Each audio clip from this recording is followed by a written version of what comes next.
So in my book, The Code of the Extraordinary Mind, I briefly mention creative visualization and the impact this particular technique has had in my life, particularly when it came to healing. A lot of readers asked me to share more, to help them understand how they could look at creative visualization. So what I wanted to share in this quick video are a couple of tips. So firstly, creative visualization is a word for a form of therapy that is often also commonly called imagery therapy.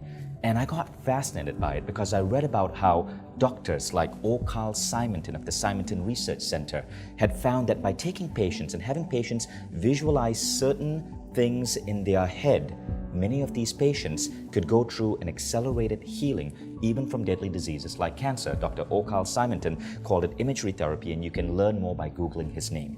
But creative visualization goes so much more beyond that. It also seems to be a really effective way to help people move towards goals, to help people feel positive about their lives, and to help you do more in less time. And so in my life today, whenever I'm facing something massive, whether it's a project I have to do at work or it's a goal or an outcome I want in my life, I practice creative visualization really quickly in 1 or 2 minutes every day as part of my morning 6-phase meditation routine. So here's how it works. The first thing about creative visualization is that it is the act of seeing in your mind's eye that which you want to attract into your life. It could be a particular healing for an illness or a disease you have. It could be the accomplishment of a goal. It could be the positive outcome of a difficult situation you're currently going through. Now, the first rule is creative visualization seems to work best when you are in a relaxed, meditative state of mind. One reason this might be so is that when we're in a relaxed state of mind, we work better with auto-suggestion.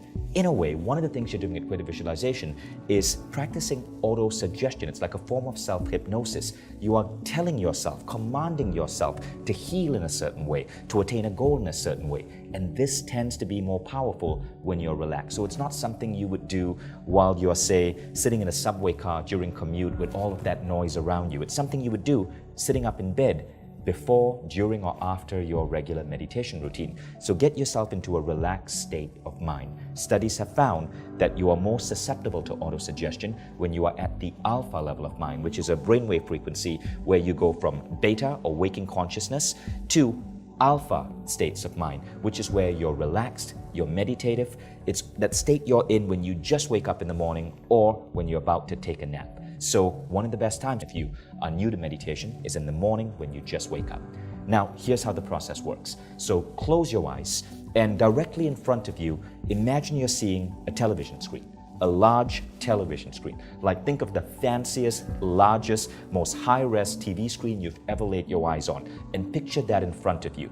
Many people make the mistake of seeing what they want to visualize in the back of their eyelids. Do not do that. Think high definition, futuristic, massive, kick-ass television screen directly in front of you. Now here's the next step. You're now going to visualize certain things on that screen. And the first thing you're going to visualize is the situation that you're currently in that you want to heal. It could be an illness, it could be an injury. Let's say you injured your back at the gym. You want to see the situation in front of you at the gym, the back injury, and you want to feel the emotional pain of what just happened. If it was a fight with a loved one, you want to relive that. Now, some of you may be wondering, what? I don't want to bring my memory back to that. But interestingly enough, proponents of creative visualization have found that when you start by seeing the pain, when you start by seeing that which you do not want, you seem to get better results. So you're going to see or relive or remember that which you want to heal. Again, see it directly in front of you on this giant television screen. Bring in emotions, bring in anger, bring in that pain. It's okay to punch a pillow if you're there. So it's okay to feel this negativity for a moment. In fact, this negativity that you're about to feel right now in this brief moment is rocket fuel for what's going to happen next. Okay, so see it, feel the pain, feel that which you want to change, but don't do this for too long. This would be maybe a minute, maybe 2 minutes. Now, after you see this, you're going to imagine you're erasing that scene. Imagine you have a whiteboard eraser and you're erasing that scene. Or imagine you're turning off that television set. Just something to say, enough is enough. And now you turn the television set on again, or you display and visualize a new scene. And now you're seeing the new outcome. You're seeing that new thing that you want to bring into the world. Now, when it comes to this new thing, you want to see it but you want to make it even more vivid. You want to bring in full colors. You want to feel the joy, feel the emotion. Try to bring in all of your 5 senses. Let's say what you are looking to go from is back pain to a really healthy, powerful back where you can jog, you can play with your kids, nothing is holding you back. See that setting. See yourself playing football. See yourself lifting your kid on your shoulders. The back pain is gone. Feel the joy. Now, here are a couple of rules. As you do this, make sure it's vivid, it's in color, and bring in all 4 additional senses other than just visualization. You see, some people have difficulty visualizing. That's normal. About 50% of us are visual, so we think in terms of images. But there are others amongst us who think and feel better when we think about touch or smell or hearing or sound or taste. So no matter what you do, it's not about just visualizing, it's really about different senses that you bring in. So again, you might see yourself overcoming the back pain. You have your kid on your back, maybe you're walking through a park, your back feels absolutely fine, absolutely healthy. Bring in smells. What does the park smell like? Sounds. What do you hear in that park? Touch. How does it feel like having your kid over your shoulders? And then bring in taste. Maybe you're eating an ice cream as you're holding your kid. So bring in as many senses as you can, make it as real as you can, and bring in finally feelings and emotions. So the third rule is, other than see it in full color, bring in all senses, the third rule is feel feelings of joy. Any positive emotion, bring that in and feel the feelings. Feel what it's like to feel proud that your back and your body is so freaking rock solid. Feel what it's like to be playing with your kid in that park, knowing that you're fine and healthy and are going to stay this way for a long time. Now, there is a 4th rule, and the 4th rule is really interesting. It was suggested by one of the pioneers of creative visualization. His name is Jose Silva. He wrote a really famous book on it in the 1970s, and that book is See 2 or More People Benefit. So this rule is interesting. In that final image, don't just see yourself benefiting, see 2 or more people. So you could see your kid benefiting as well because he now has a mom or a dad who is in perfect shape and can play with him and have more fun with him. You might see your spouse benefiting because you are in perfect shape. You have a healthy back. You're better able to help out your spouse with chores around the house. Maybe you're better in bed.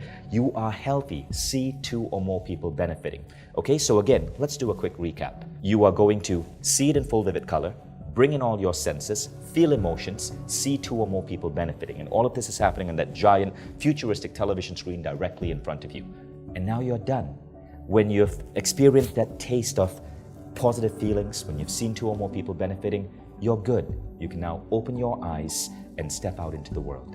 And another tip that you might want to do just before you end the session is to end with, let this or something better happen. I've often found that by ending that way, I feel at least that not only will I get what it is that I'm visualizing, but often something better. So you end with a simple affirmation, let this or something better happen, and you're done with your creative visualization session.